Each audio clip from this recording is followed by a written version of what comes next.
introduce yourself to the people that you're going to be working with, and also how you present the ideas that you want to get. So first, in giving introductions, kind of like you did today, what's important to do is to introduce yourself and kind of what your perspective is and what your expertise is. So I'm Dr. Metzger. My perspective is cultural sensitivity. My expertise is in doing consultants with clinical groups.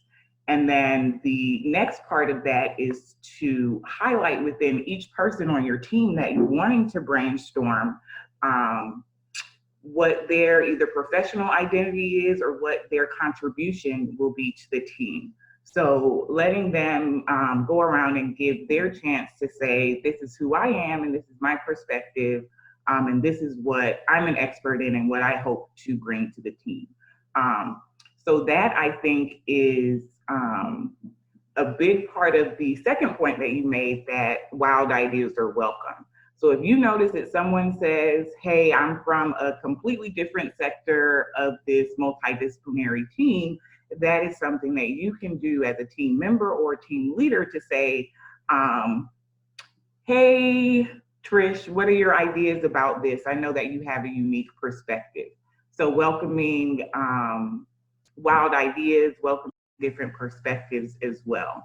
Can I ask you a couple questions about that? So on the first one about the introductions, I think that's a place where we typically will speed through that section, right? So even like I did with yours, like I don't want to introduce you. I want you to be able to introduce yourself, but I need to say enough so that I welcome you to the group that we have assembled here. But as we were talking before, I think it's really important to listen to how people define themselves. Because even in those short times, it seems like that's going to be the things that they most identify with, and the way that they feel that they will best contribute to the group. Is that what you hear when you're in these types of sessions?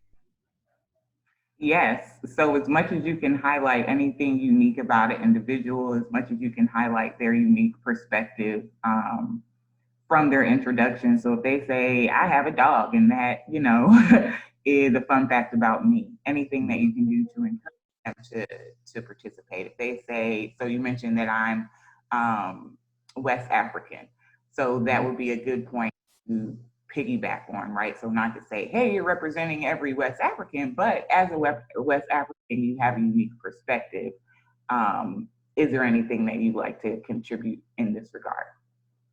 So I think, particularly from my experience being in the military, you could, people can say those things, but what you're really looking for is someone to model that behavior. Because once people are modeling the behavior, and you sort of know, like you said, it's a safe space, but what does it really look like, right? What is the place where I can act like that really actions speak louder than words? Right. Okay. So I do think that, like you're saying, demonstrating it is the best way, right? Very easily in introductions, I think there are often times to do that. So if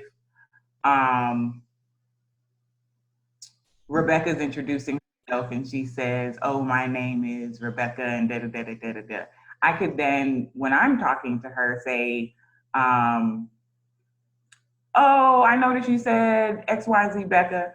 Oh, is it okay that I call you Becca? Right?